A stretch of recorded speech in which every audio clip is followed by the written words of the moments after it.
No, I've been here just like yapping to into the council sacred space. Yeah, I'm on I see yes, oh, yeah.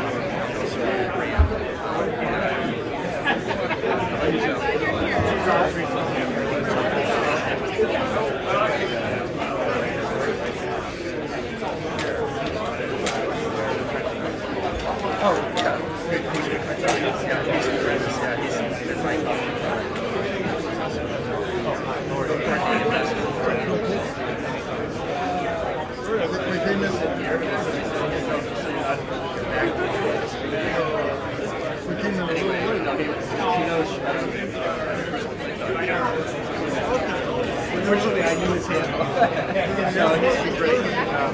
He's heading up our bifurcated command. So he came in, and I was the one trying to get me to see.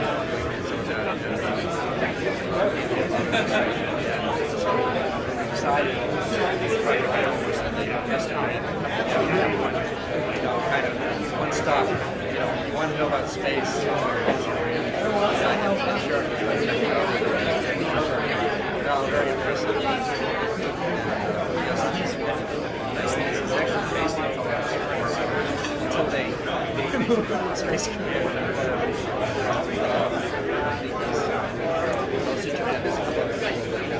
We don't have really a satellite office here, but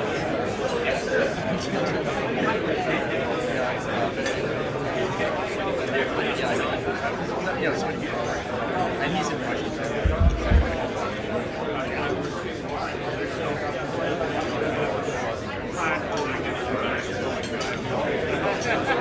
Air Force Base.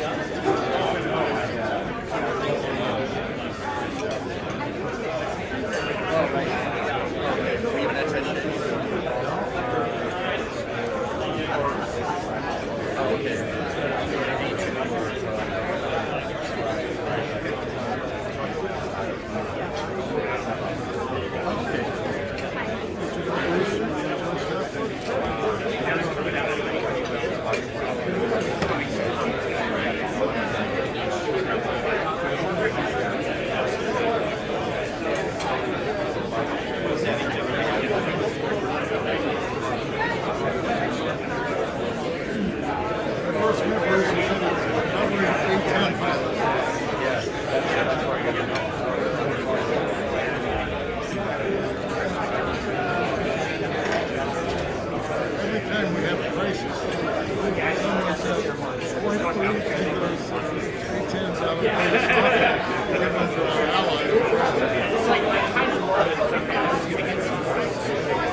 Oh,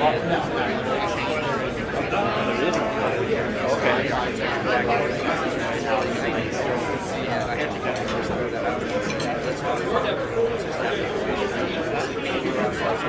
Is there anyone sitting here? Right after.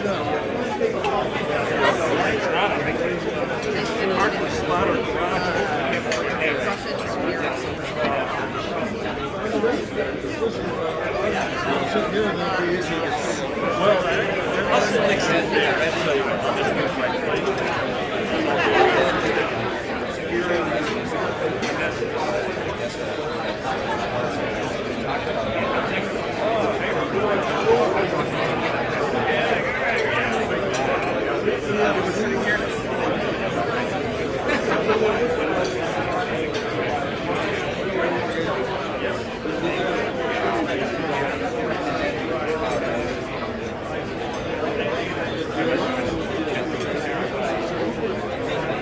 morning, everyone. May I have your attention, please? We're ready to get started. If I could have everyone's attention, please. We're ready to get started. It is 9:30 on the dot. Welcome to today's Council on Foreign Relations Symposium. We have members and guests in Washington, D.C., as well as on Zoom, so welcome one and all. We hope you enjoy all of our sessions today. A reminder that today's symposium is on the record. If you're joining in person, please check your cell phones and silence them. That would be much appreciated. If you'd like to ask a question during the Q&A and you're here in person, raise your hand. If the presider calls on you, please stand, wait for the microphone, introduce yourself, and ask your question. You can also ask a question if you're joining via Zoom. Just click on the raise hand icon on the Zoom window. If you hear your name being called out, just accept the unmute now prompt. Your video will remain off, but your microphone will be unmuted so everyone on Zoom and in the room in DC can hear your question. Just introduce yourself and ask your question. Again, all sessions are on the record. Thank you, everyone.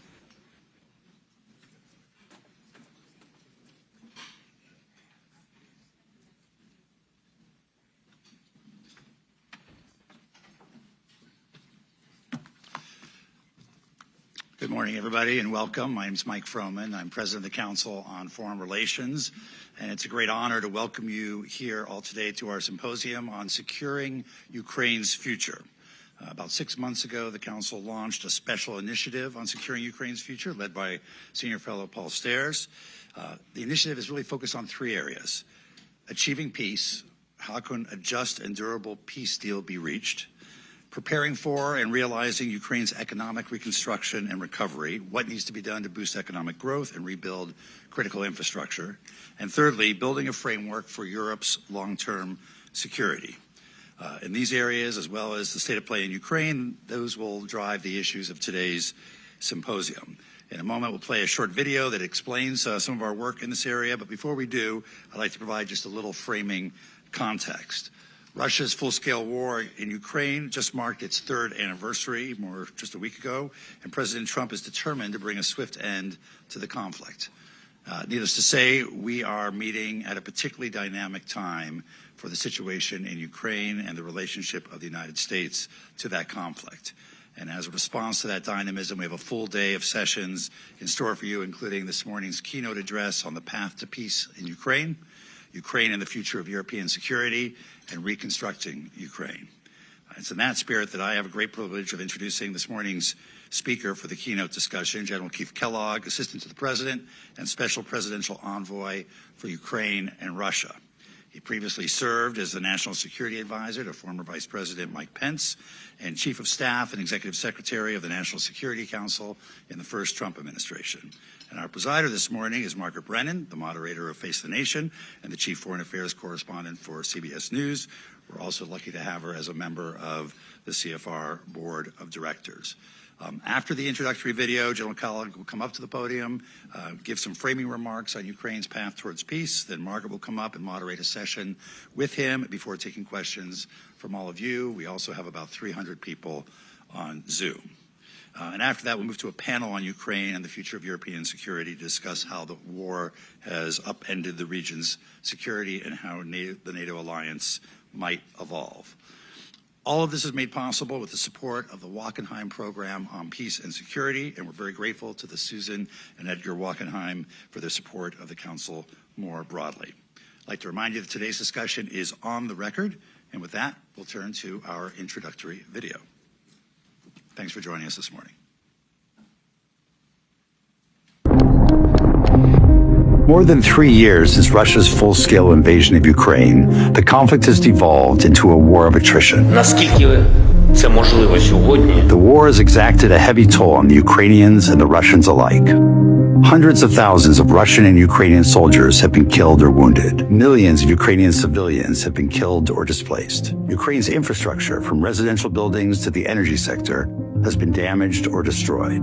Against all odds, Ukraine has prevented Russia from achieving its initial objectives and maintains control over hundreds of square kilometers of Russian territory after a surprise offensive in the Kursk region last summer.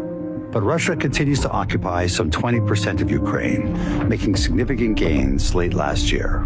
Now, Ukraine's future and the broader transatlantic security relationship is in question. Say this, I believe I will be able to make a deal between President Putin and President Zelensky quite quickly. Here at home, President Donald Trump has promised to deliver a quick end to the war. The United States has benefited from the order and stability that's existed across Europe for the greater part of the last century. But questions abound about the United States' role as Europe's security guarantor and the future of economic and military assistance to Ukraine. At the same time, Europe has struggled to find its footing and step up to not only defend Ukraine, but provide for its own long-term security.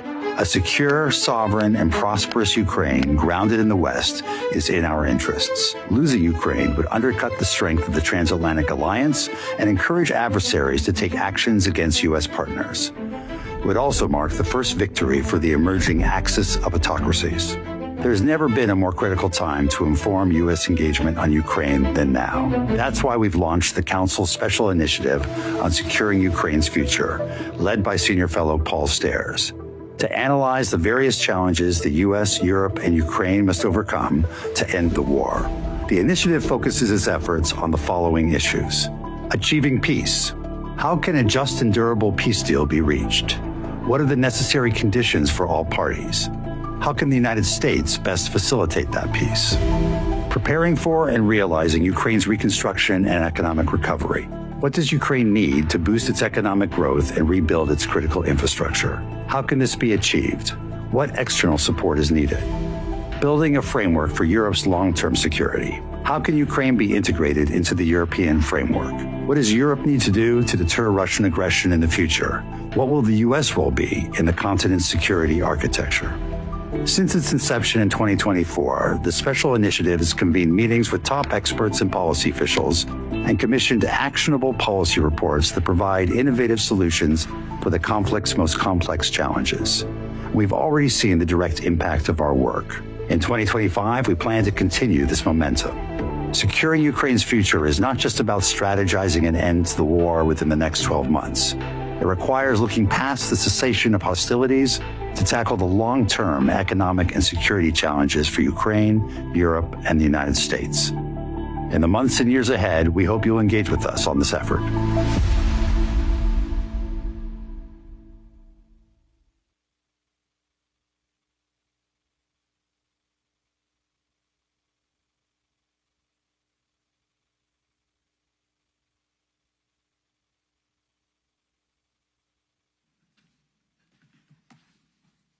Well, thank you to the Council and President Froman for the invitation to speak to you today. And thank you to the audience for joining this conversation. I see some friends in the audience that have been here before, Elliot, Doug, the rest of the team out there. And today I think we're going to be discussing what is arguably the most complex foreign policy challenge the administration is faced with, and that's ending the Russian-Ukraine war, the largest war in Europe since the end of World War II. President Trump recognizes this and has acknowledged the gravity and complexity of bringing peace to this war. In a December press conference at Mar-a-Lago, President Trump remarked that ending the Russia-Ukraine war would be, quote, even more difficult than resolving the ongoing Israeli-Hamas war and the turmoil in the Middle East, end quote. President Trump's assessment is well-founded. The Russia-Ukraine war has become the largest land war in Europe since World War II. The death and destruction is what could be called industrial grade. After 3 years of war, combined casualties on both sides have surpassed 1 million individuals. Think of it this way. Just on the Ukrainian side alone, more soldiers have been killed, the Ukrainians, than the United States lost in the Vietnam War and the Korean War combined. Russia has over 490,000 soldiers deployed to Ukraine, a force that is larger than today's active United States Army. Russia has destroyed Ukrainian cities like Mariupol, a city the size of Denver proper. The city of Izium, the city that I visited, a city of 70,000, now holds less than 20,000, where when I was there, cooking was done in the streets because of no electrical power. The hospitals were running on generators. Russia's actions have been a catalyst for a broader crisis throughout Europe, to include ongoing refugee, energy security, food scarcity, inflation, and defense readiness issues across the entire continent.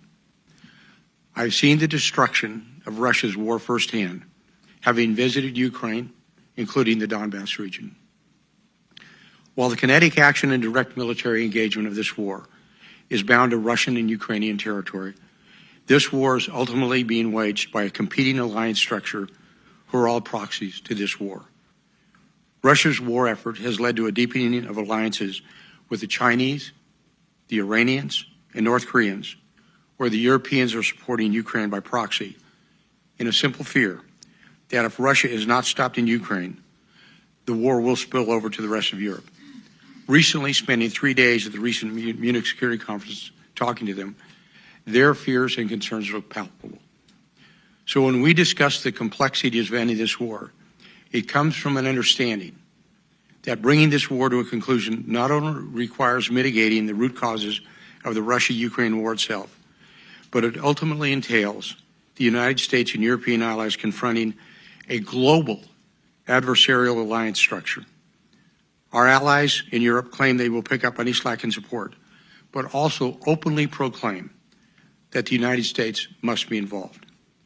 In this foreign policy crisis, President Trump has been clear that the United States' primary objective in this war is to stop the killing and get both sides to the table and implement an enduring peace structure.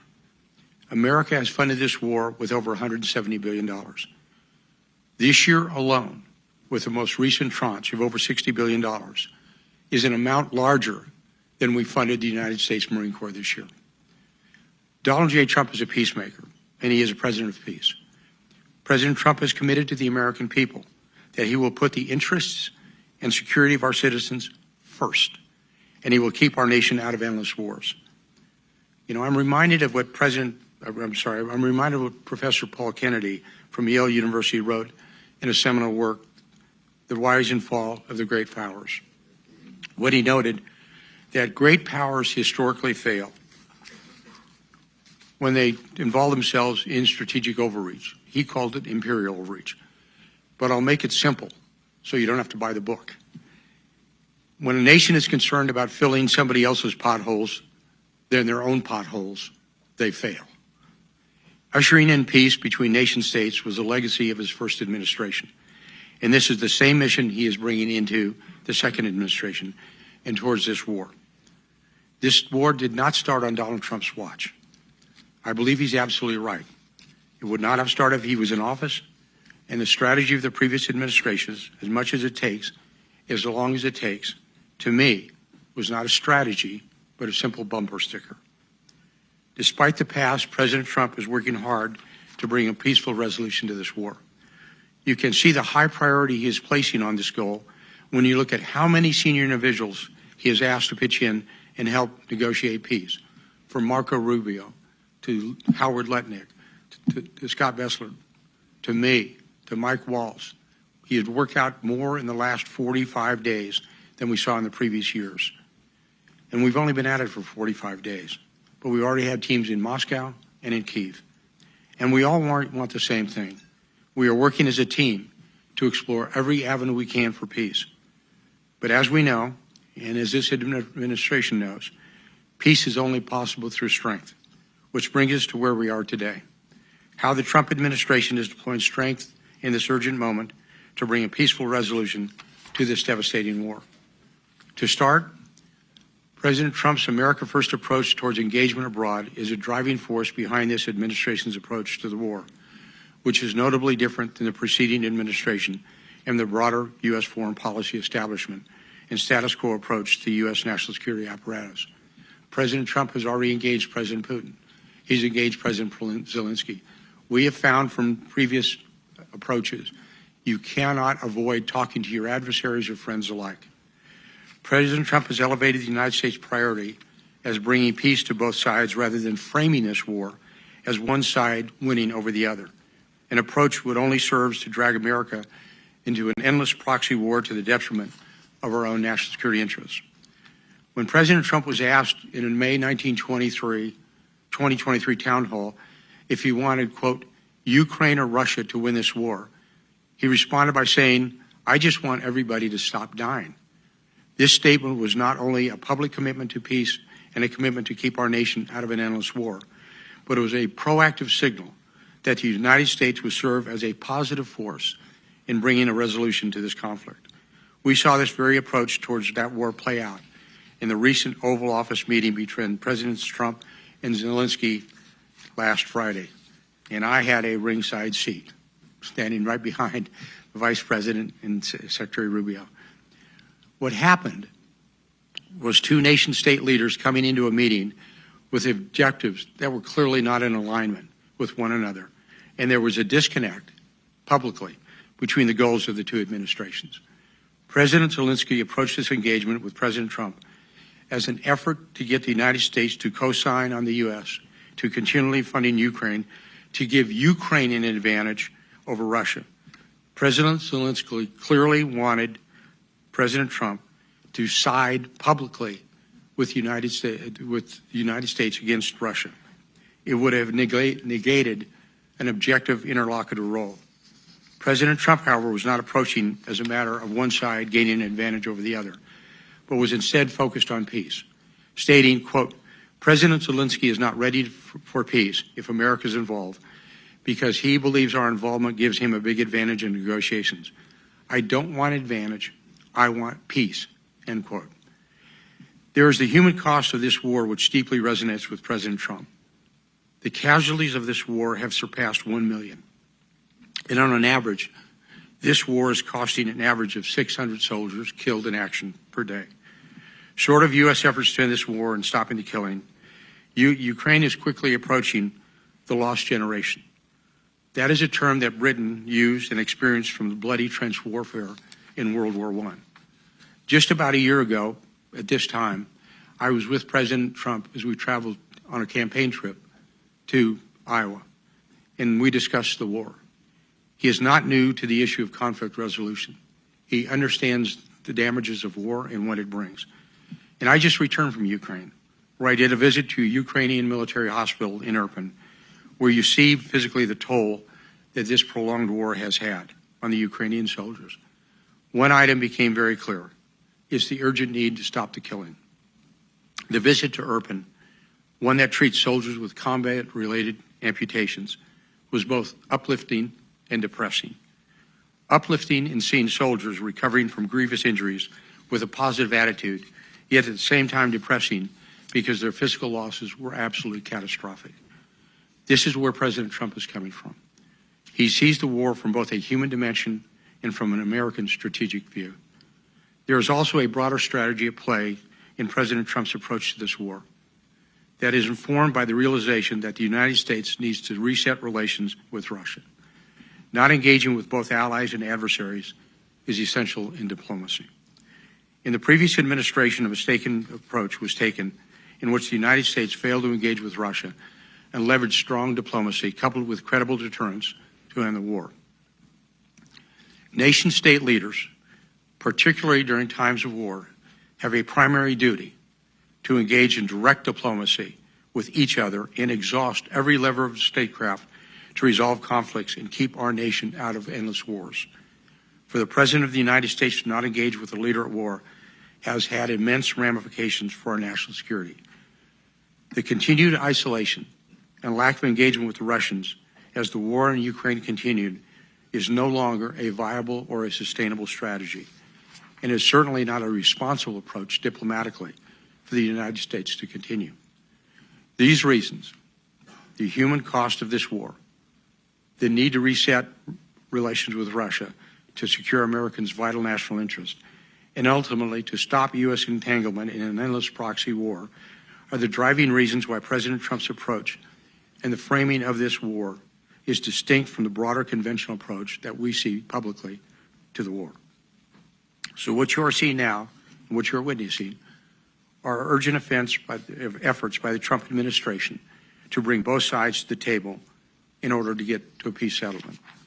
And bringing both sides to the table means applying pressure points and incentives, sticks and carrots, on both sides to get them to the table and agree to peace terms.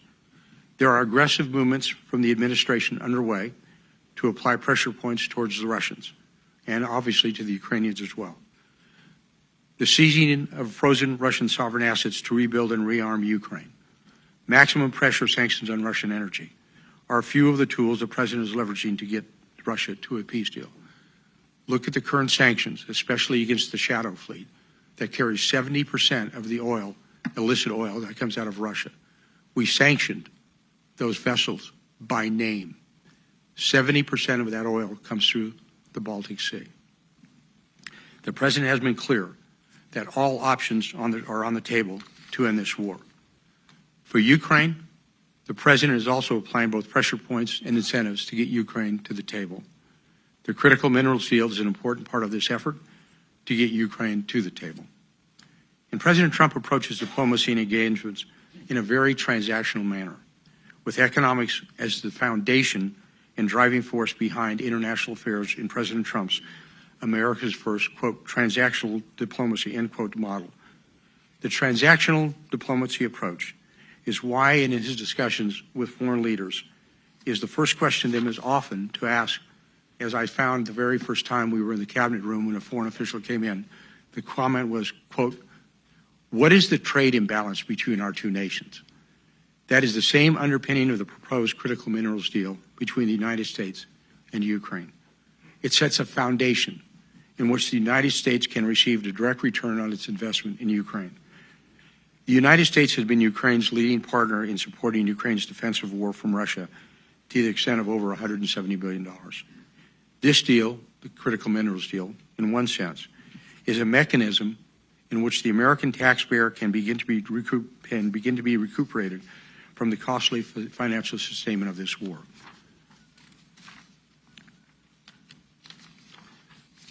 More broadly, however, this critical minerals deal also offers a partnership deal between the United States and Ukraine, which can underpin a security architecture for Ukraine going forward. If the United States has direct economic interest in Ukraine, then the United States has a direct and vested interest to protect its economic interests as well, which serves, in fact, as a de facto guarantee, a security guarantee for Ukraine. You will continue to see strong efforts from the United States to bring both sides to the table in order to reach an enduring and sustainable peace effort. We are at the early stages, and very candidly, the road will be bumpy. All peace negotiations are. But failure to end this war, now over 3 years old, could be consequential, not just in Europe, but the world as well. And thank you for having me, and I await your questions and the discussions.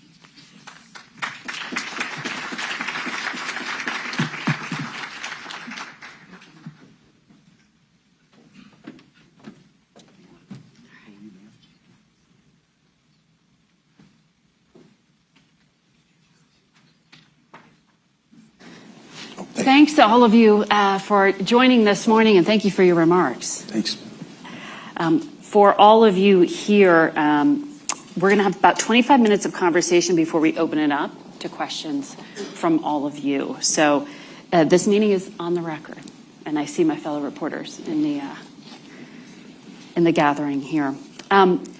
There are a lot of very specific questions. I know you don't want to talk in specific terms, but we have seen just such a flurry of news in the past 24 to 48 hours from the administration, including the CIA director just yesterday going on Fox News and announcing that intel sharing with Ukrainians was being cut off. My network, CBS, is reporting that's all intelligence sharing, including targeting data for U.S.-provided weapons like HIMARS.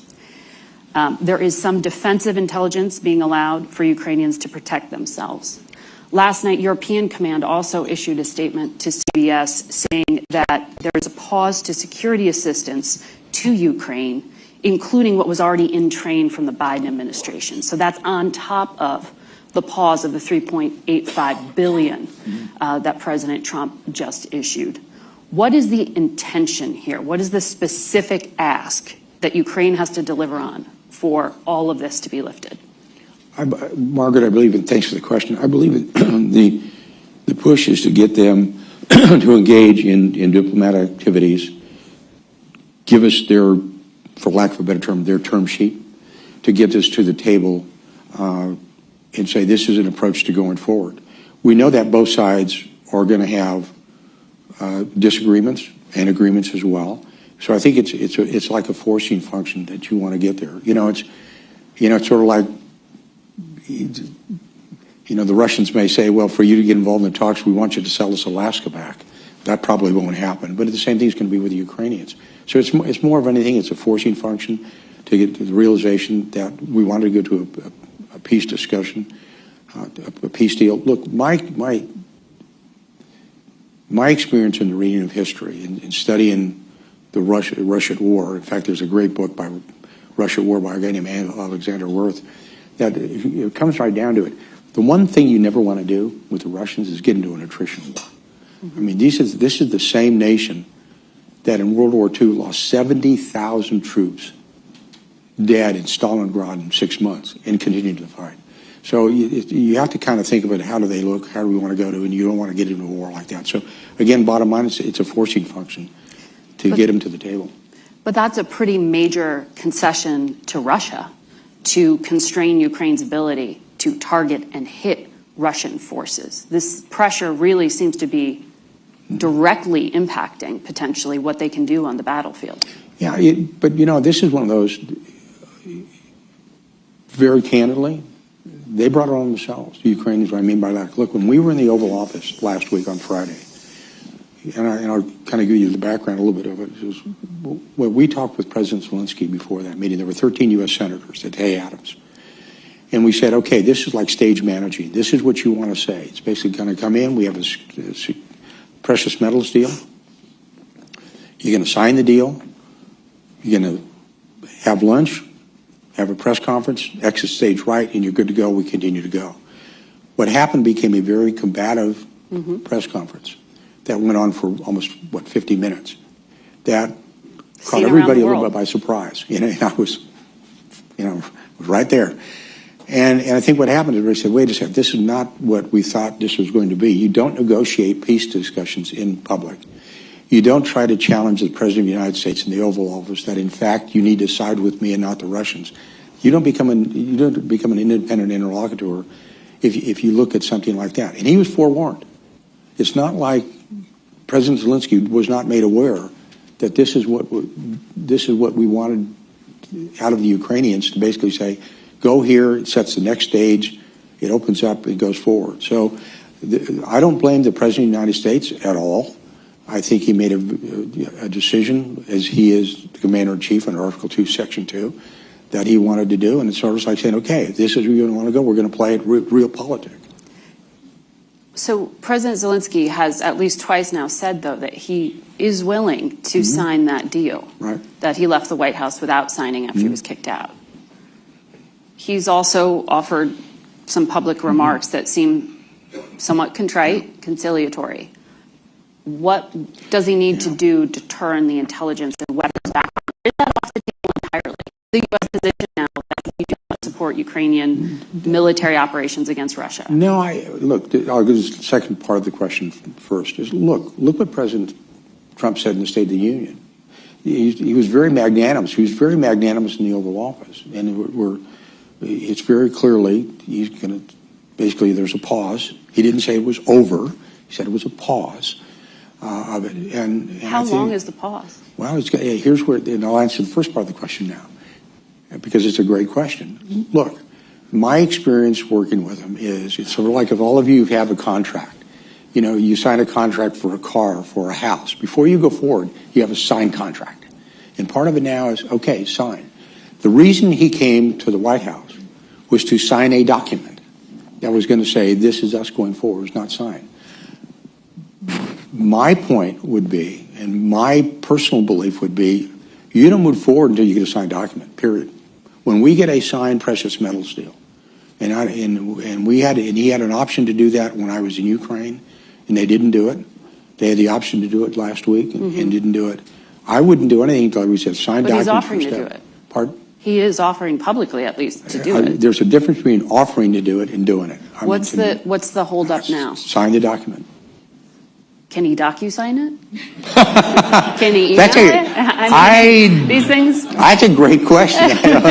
Because that seems pretty quick to resolve. But it's like, who was going to sign it? It was Secretary of State Marco Rubio. He's the chief diplomat in Sibilia from Ukraine, or is it, Is that where we are now? It's the protocol that's being negotiated? I think the protocol is you sign a document, and once you sign the document that you want to go forward, that you're serious about it, then I think you can move forward. And I think we've seen too many,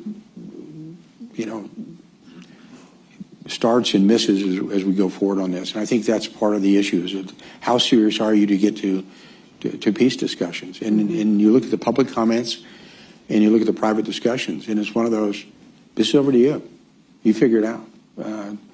By the way, this is not something that is unusual. When I was in Kyiv 2 weeks ago, I was very clear to President Zelensky the outcome if we didn't have a signed agreement. I was blunt, unclear, that this was a thing that could have happened.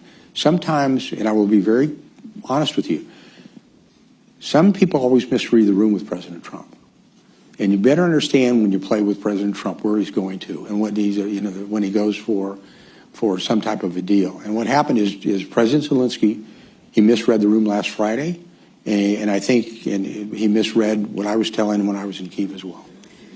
That sounds personal at this point rather than strategic. No, well, I think it is strategic. It's not personal at all. I think what it is, it shows a negotiating style. It shows an understanding of what you're presented with. And it's basically that's how negotiations work. Negotiations are a lot of times personal. I mean, when you go back historically, when you look at negotiations, how they've been solved, they are done personally. Go back to what happened in the Treaty of Portsmouth with Teddy Roosevelt between then the Russians and the Japanese. It was his personal involvement on a personal level that caused the Treaty of Portsmouth to eventually be signed. And I look at it, when you look, I don't care if it's Henry Kissinger and Lee Ductot or whoever's out there, they're always personal, but I think there's underlying themes behind them. But to be clear, once we get through the protocol and the signing of this economic agreement, which is what the Treasury Secretary calls it, not a minerals deal, does the intelligence switch back on? That's up to the President of the United States. So it's not necessarily do this and this is the result. No, it's up to the President of the United States. I am not the President. I didn't get a single electoral college vote. It's up to the President. And he's the Commander-in-Chief and he's the President. And I would never, ever speak for the President. It's going to be his call. Well, I'm asking that because it's confusing, frankly. I had the Treasury Secretary on Face the Nation on Sunday, and he had previously described the minerals and economic deal. He said, I was wrong when I called it minerals deal. He said it's an economic partnership deal. But he said that initially was a building block towards peace. After the Oval Office confrontation, he said, now we need peace before we see the economic deal. That was Sunday. I know things change really quickly, and there are a lot of cooks in the kitchen. But what is the position now? It still sounds like it's an open question if U.S. military and intelligence support for Ukraine will ever be turned back on. Is that right? Well, I look at the word and define the word pause. Pause did not, the President of the United States did not say it has ended. He said it is paused. That is transitional. And he is the one who makes the decisions. No one in the administration, none of us, should ever try to speak for the President. That's his call.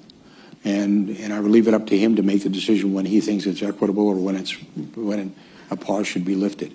But to me, Margaret, I think he's got a great team of advisors around him, from Marco Rubio to Scott to Howard to Mike Waltz to that whole team that you see there.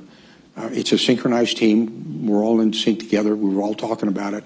The lines of communication are open, but we all say, one guy owns this, one guy runs the ship. I'm a Westerner, and a Westerner, you've ever heard the term, you ride for the brand? If you ride for the brand, the trail boss is Donald J. Trump, then you ride for the brand, you're with him.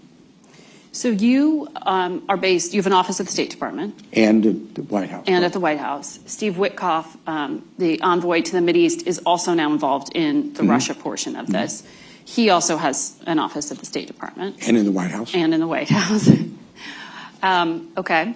How much coordination is there between the two of you, or is this completely parallel? No, Steve's a great guy, and we've got a really good relationship. And my deputy, John Cole, and Morgan Ortegas are working well together. We talk well together. My offices in the state are on the 7th floor. His are on the 5th floor. I know where his offices are in the White House. And we're in sync together because we understand the importance behind it. And I think what's happened is because the relationship that Steve has on the Russia side, that actually started because of MBS, Mohammed bin Salman, the Crown Prince in Saudi, and he brought in Kirill Dmitriev, who's the interlocutor with Russia. He runs the Sovereign Wealth Fund. And so he brought them together. So it made a lot of sense to strategically say, okay, with Steve, and I'm talking with Steve, is Steve, you run this lane really hard, and I'll run this lane really hard, and we're like this together. We're talking about it, and we're sort of comparing notes that we want to be and providing that. And Marco Rubio made a great point when he was asked about it, because he was asked on a program about the special envoys. The beauty that Steve and I have is that's all our focus is. I'm focused on this and he's focused on that. We build our teams out that way, and it makes it really good. So that's a long answer to a short question, but Steve and I are in sync. We're together. We talk. We're on speed dial with each other, and our messages are basically coordinated. So Envoy Witkoff was on Face the Nation recently when I was asking him about the 3.5-hour meeting he had with Vladimir Putin, which I think all of us would love to be a fly on the wall for that one. He said he went by himself. There was no foreign service or intelligence officer with him. There were translators. He said 2 in the room. Were those U.S. translators? I don't know. When he did that interview... you say he didn't have anybody with him, probably not. That's what he said. Yeah. So were there notes from that meeting? Is there any record? I wonder, because that's an extraordinary amount of time with Vladimir Putin. Yeah, there were notes that were brought back, that Steve brought back. And so we are aware, it's sort of like a quid pro quo, where you want to go and what you want to do, and the discussions that were made. And it's their term sheet, essentially? Well, I use the term sheet, and term sheets, the answer is, yeah, in generalization, but it's like when I say term sheet, that's when I kind of made, obviously it wasn't a bad joke, but the fact is, like, the way they want Alaska back, nope, not going to happen. But we have an indication of where the Russians are, and we want to do the same thing with the Ukrainians as well. And to me, we had a wonderful opportunity to get there. So lost it.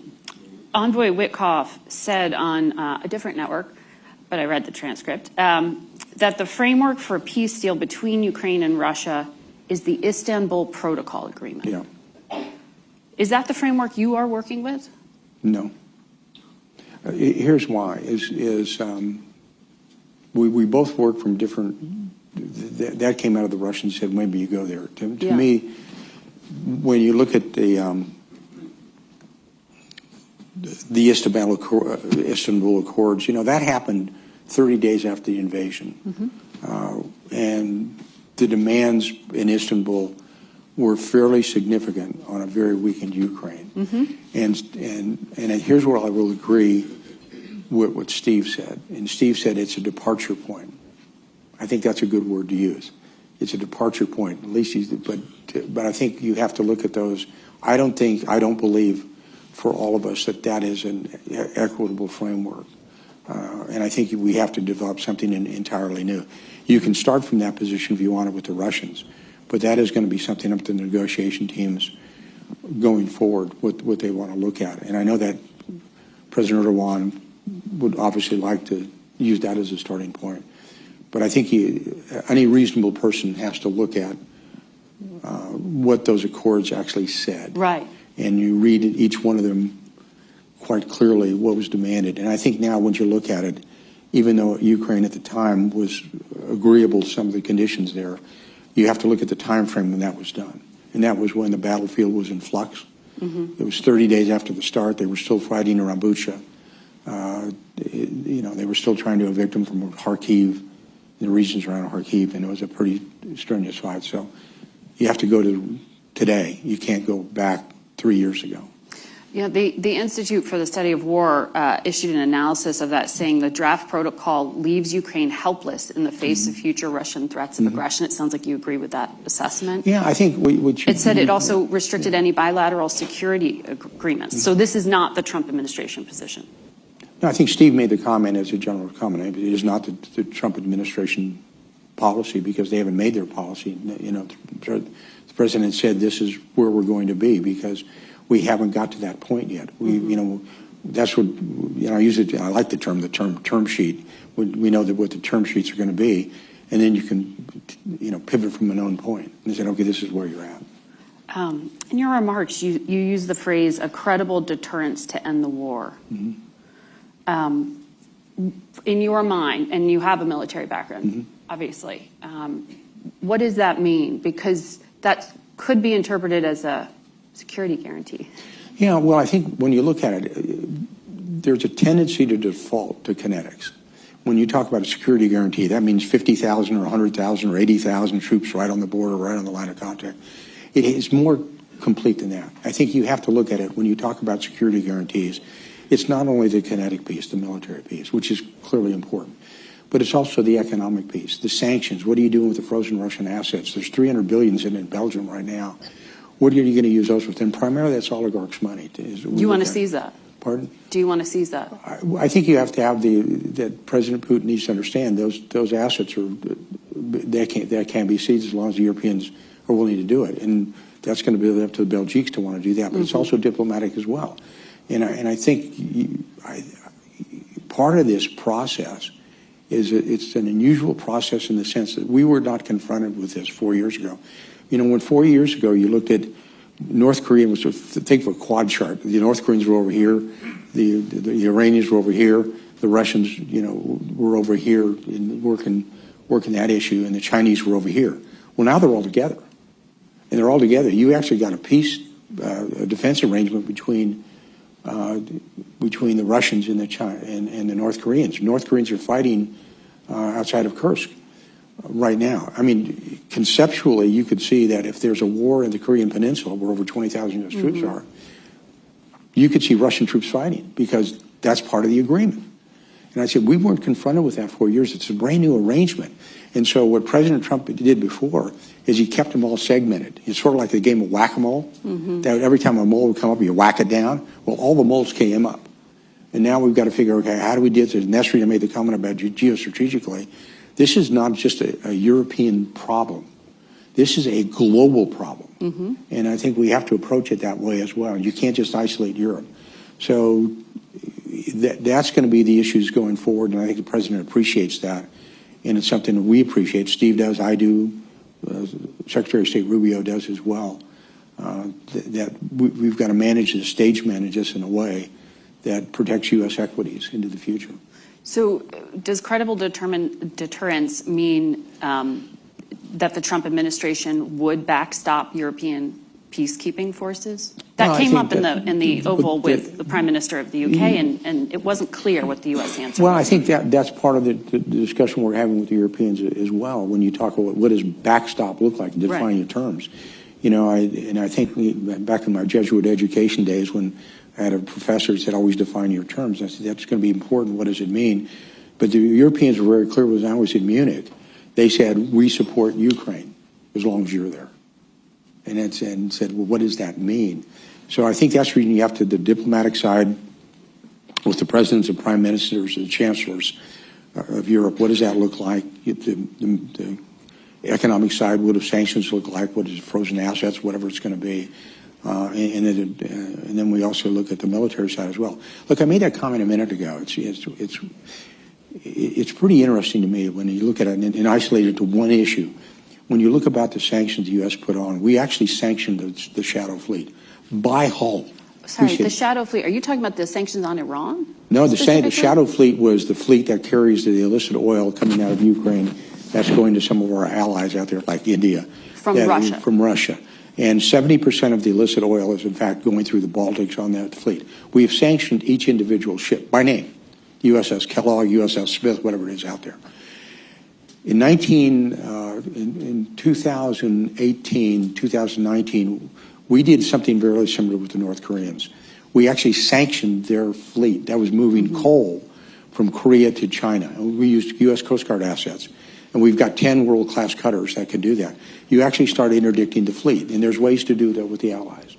And you start setting that down. And those are kind of things that you do economically that would really make everybody understand, stand up and say, okay, they're serious about this.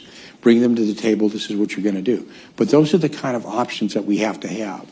So is putting further sanctions on Russia an option at this point? Well, because we haven't heard, at least, that they've been offering any concessions. Margaret, it's not so much more options; it's the enforcement of the options. I think what's happened when you look at if you ranked ordered the sanctions, I think if it was between 1 to 10, we're probably at a 7. The problem is with enforcement, we're probably at a 3. And so that's where I keep going back to that one to kind of make a point. If you're serious about the sanctions and you do it, not only the Russian sovereign assets, but there's other things that you can do if you want to do it as allies to do it. And by the way, some of the allies are actually doing that in the Baltics. They're actually intercepting some of those vessels. Now, people come out and say, well, there's international laws, there's international rules, and it's but you can seize or board some of those vessels to kind of make the point. So the sanctions are there. I think the most important thing is the enforcement of the sanctions, not necessarily the sanctions themselves. You think the Trump administration needs to enforce sanctions against Russia more strongly, or you're saying other countries? I think we recognize the opportunity to do so, and I would remind everybody, the war's been going on for 3 years. We've been in office for 45 days. Kind of okay. We kind of know where we're at. We're trying to figure it out, and this is where we're going. I want to take some questions from those in the audience as well.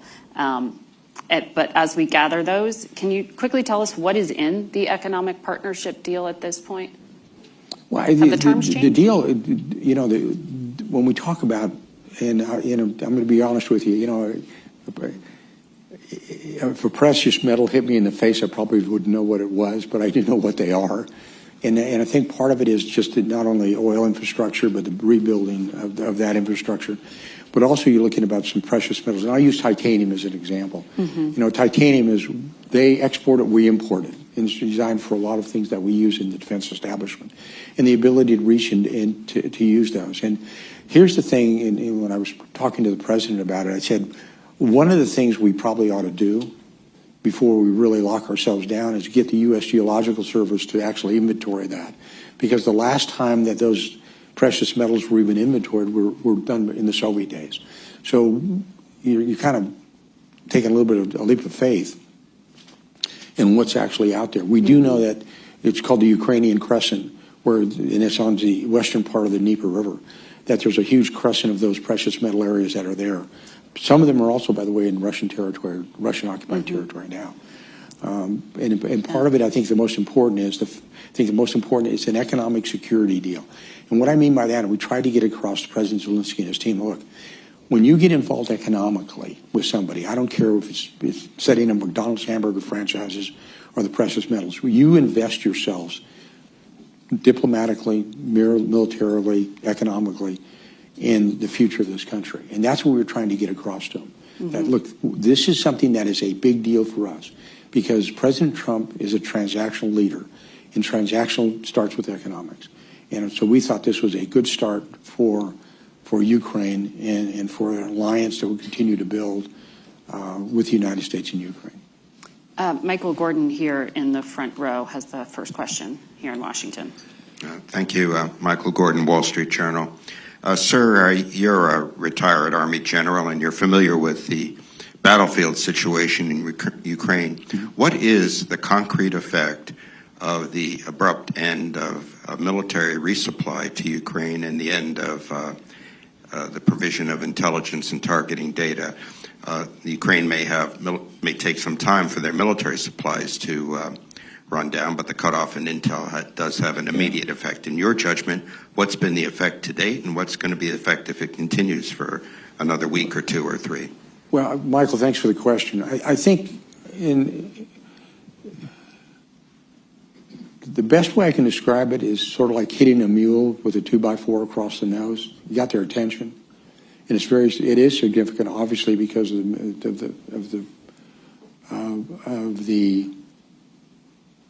the support that we give. Okay, but it's one way to sort of get your attention to do it. But it's a pause. It's not an end, and it's then up to them to do it. And I know that the allied partners that has anything to do with U.S. support as well are kind of paused as well. So anytime as a military person, anytime you displace assets, primarily from the intelligence community, it's pretty significant. And I'll use unclassified reports. There are certain reports that allow certain aircraft that allows people to see deep, that we basically said this is unclassified reports on the news that have been withheld out there. So it's like, okay, what do we see with their aviation assets, the Russian aviation assets? What does it mean? And I think that's important. But it's sort of like, okay, we're trying to get your attention. Okay, this is serious. This is what the support means. They understand it. We had John Ratcliffe's counterpart, Malyuk, was here last week. He knows, Ratcliffe knows. I made it very clear when I was in Kyiv, the potential for this. It was almost like, well, okay, we hear you. Well, okay, no, we're serious. We're deeply serious about this. And it's not to let them know that it wasn't that we're not serious. We let them know that this president is very serious about it, and we're going to end this war. And this is one way to make sure you understand we're serious about it.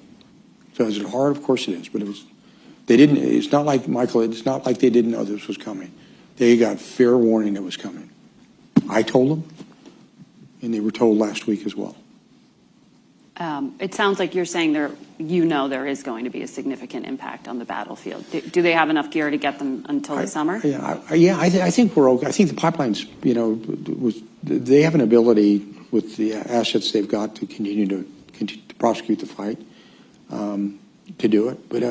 But let's be obvious. Let's be clear about it. I mean, as a military person, I don't care who you're supporting. I don't care if it's Uganda or Rwanda or whomever. If you take away support like that, of course it's important. We know that.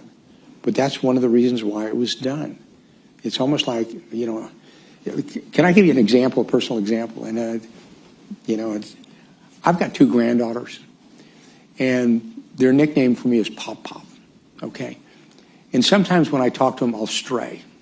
I'll go, and they grab me like this, and they say, Pop Pop, listen to me. Okay, this is one of those, listen to me. We're serious about this. And you need to understand we're serious about this. And this is one of the ways we made sure they understood. And I think as a result of that, they realize we're serious. And they need to get serious about it as well.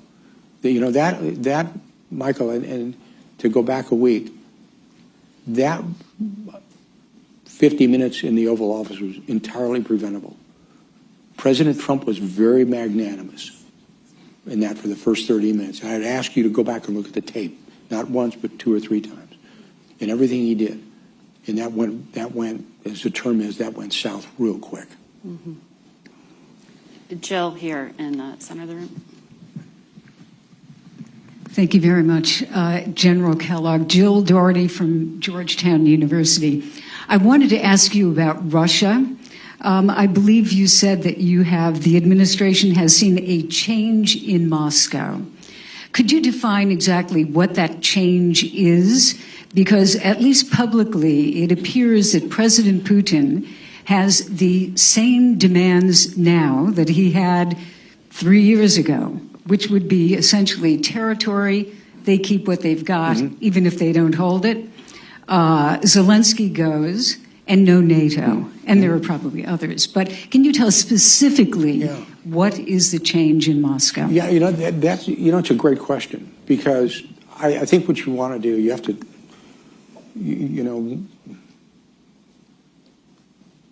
I think leaders have to talk with one another. And President Biden didn't talk to Putin for over 2 years.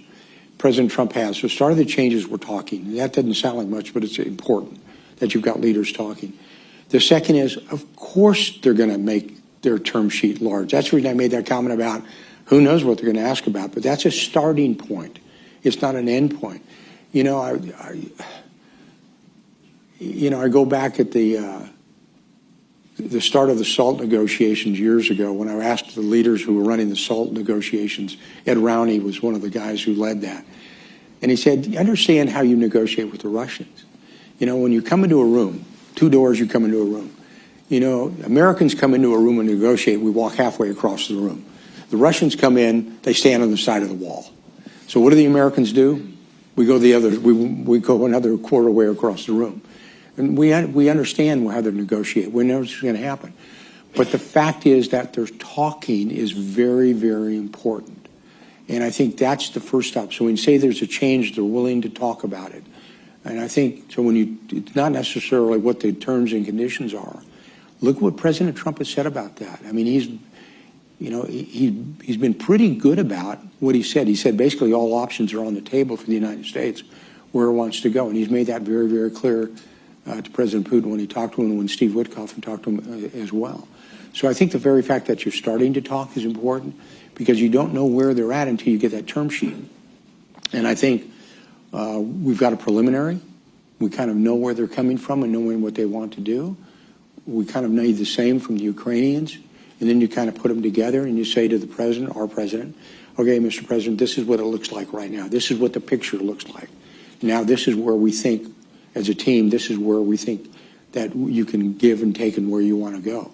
So are we down to the absolute end state? No. But remember what President Trump said.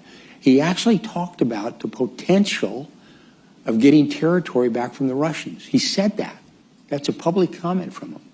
So which territory? Pardon? Can you tell us? He didn't say. It's almost like, remember the president said he was going to end the war in 24 hours. We didn't say what day, what year. So I think this is good that they're talking, and I think both sides talking is very, very important to get there. And look, this is, let's be very, very candid about it. There's no love lost between Ukraine and Russia right now. But this war is a war that, and when I've been over there, the loss of humans is critical. And in fact, by the way, and the reason I know I'm diverting just for a bit on that is, I actually talked to President Trump on the campaign trail well over a year ago, and we talked about this thing, the lost generation. It's real. If you look at the demographics of Ukraine, I can show you where the demographics on the loss of military-aged men, at this time 25 to 35 years old, has gone down considerably. Plus the amount of people that have left their country right now, middle-aged men, military-aged males as well. And we're talking over 100,000. And so the Brits still feel that. They still talk about the lost generation. We don't want Ukraine to be in that position where you've got a lost generation. But again, it's a long answer to a short question. The fact is, we're kind of getting the broad parameters of where the Russians are looking at, what they want to do. The president will see that. But you got to get both. You got to say, okay, this is what it looks like. Okay, this is the ground view. And then put it together and say, okay, where do you think this is going to go from both sides? And we expect the Russians to be here. We expect the Ukrainians to be here. We want them to be here in this to end this war. And there's long-term benefits for everybody, for not only the stability of Europe, but it's for us to, at a geostrategic level, it's a chance to break up this axis that we currently see that is global in nature, which is a real threat to the United States of America. Carrie had a virtual question, I think. We'll take the next question from Stephen Pfeiffer. Thanks very much, General, for the discussion here. Steve Pfeiffer, I'm affiliated with Stanford University and a former American ambassador to Ukraine. Sir, you talked about carrots and sticks. It does seem like the United States is applying some very heavy sticks against Ukraine with the cutoff of intelligence and the suspension of arms. Can you talk a little bit more, though, about the sticks we're applying on Russia? because at least publicly, the Russians seem to be the much more recalcitrant party with a very inflexible negotiating position. You mentioned sanctions on shadow tankers. Has the Trump administration sanctioned additional tankers? You said something about seizing assets. Are we now moving to seize the Russian frozen bank assets? But what are the 6 we're trying to apply on Moscow to get Russia to become more accommodating? Because right now it does look like we're leaning pressure on the Ukrainians, but not on the Russians. Thank you. Okay, thanks for the question. Okay, and I'd challenge you with this. And it's almost a binary, it's a question with a binary answer. Do we have a term sheet from the Russians broadly? And do we have a term sheet to Ukrainians? The answer is yes and no. So when you look at applying the pressures, we understand the pressures, but we kind of understand the pressures we can apply. Again, I remind everybody, we've only been at this for 45 days to get there, but we know what we can apply pressures where they want to go to. But they reached out fairly fast. Steve Witkoff went to Moscow, was able to talk with Putin for 3 hours. There was a call that was made between President Putin and President Trump. And we offered, when you talk about the pressures, the fact is, when the Ukrainians came last week, they had an invitation to sign a document in the Oval Office, have lunch with, they came to Washington, D.C., had that invite, and frankly, walked out of here with nothing. So I challenge your notion about who's being more reasonable right now, because when you look at what is happening, I don't see it the same way. I think that we're going to get there. I think the options are to apply more pressures. I think that's good. I don't think it's been done. But I think the opportunity is there to do it, and that's going to be up to the President of the United States. Okay. Do we have time for one more, Carrie? Okay. I'm getting a wrap on time up here. But it sounds like you have a lot of people here who want to talk to you. So I'm gonna leave it here for us today. Thank you all virtually for tuning in. Thank you, General Kellogg, as well, for your time and for taking questions. The video and transcript of the symposium will be posted on CFR's website, and you can join for Session 2, Ukraine and the Future of European Security, beginning 15 minutes from now. Thank you. Thanks, Margaret. Thank you, General.